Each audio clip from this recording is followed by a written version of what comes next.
ক্যাপকাটে বাংলা লিখতে চাচ্ছেন, কিন্তু যখনই আপনি ক্যাপকাটের মধ্যে বাংলা লিখতে চান দেখতে পান লেখাগুলো ভেঙে ভেঙে যাচ্ছে। চিন্তার কোনো কারণ নেই, আমি তো আছি। কারণ আজকের ভিডিওতে আমি আপনাদের ক্যাপকাটে কিভাবে বাংলা ফন্ট অ্যাড করবেন সেটি দেখিয়ে দিব। এর পাশাপাশি আপনাদের আমি কিছু বাংলা ইউনিক কিছু ফন্ট দিয়ে দিব, যেগুলোর লিঙ্ক কিন্তু আপনারা আমার টেলিগ্রাম চ্যানেলে পেয়ে যাবেন। তো নর্মালি টেলিগ্রাম চ্যানেলে জয়েন করে ডাউনলোড করে নেবেন। তো চলুন মেইন টিউটোরিয়ালে চলে যাই। সর্বপ্রথম আপনারা ক্যাপকাটটা ওপেন করবেন। ক্যাপকাটটা ওপেন করার পর টেক্সট নামে একটা অপশন দেখতে পাবেন, এটার উপর নর্মালি ক্লিক করবেন। এরপর অ্যাড টেক্সটের উপর ক্লিক করবেন। এখান থেকে আপনারা দেখতে পাবেন ফন্ট নামে একটা অপশন, এটাতে ক্লিক করবেন। তারপর দেখতে পাবেন মাই ফন্টস নামে একটা অপশন, এটাতে আপনাদের ক্লিক করতে হবে। এখান থেকে অ্যাডের উপর ক্লিক করলে কিন্তু আপনাদের ফাইল ম্যানেজারে নিয়ে যাবে। ফাইল ম্যানেজারে আসার পর আপনাদের যেটা করতে হবে, আপনারা চাইলে কিন্তু গুগল থেকে অনেক ফন্ট পেয়ে যাবেন বাংলা, সেগুলো ডাউনলোড করতে পারেন। তবে একটা জিনিস খেয়াল রাখবেন, সেটা যাতে NSI যুক্ত থাকে, না হলে কিন্তু ফন্টটা কাজ করবে না।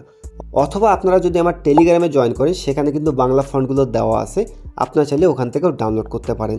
যাই হোক, আপনারা যেই ফন্টটা নেবেন সেটা এখান থেকে সিলেক্ট করবেন। সিলেক্ট করা হয়ে গেল। এখন যদি আমি এখানে কোনো বাংলা লিখতে যাই, আপনারা দেখতে পাবেন কিন্তু এটাও ভেঙে গেছে। এটার জন্য আপনারা যে কোনো ব্রাউজার থেকে বাংলা কনভার্টার লিখে সার্চ করলে এই ওয়েবসাইটটা দেখতে পাবেন। এই ওয়েবসাইটের মধ্যে চলে আসবেন। এখানে দুটো বক্স দেখতে পাচ্ছেন। প্রথম বক্সের মধ্যে আপনারা যেটা লিখতেছেন সেটা লিখবেন। এরপর নিচে একটা অপশন দেখতে পাবেন ইউনিকোড থেকে বিজয়, এটার উপর ক্লিক করলে নিচে কিন্তু আপনারা একটা কোড পেয়ে যাবেন। এটা জাস্ট আপনাদের কপি করতে হবে। এই লেখাটা পুরোটাই কপি করবেন।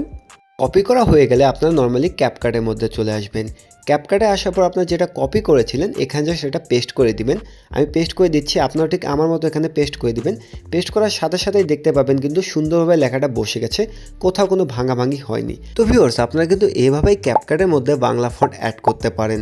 আশা করি আপনাদের ভিডিওটা ভালো লেগেছে। ভিডিওটা ভালো লাগলে চ্যানেলটি অবশ্যই সাবস্ক্রাইব করবেন এবং পাশে থাকা বেল বাটনটি বাজিয়ে দিবেন।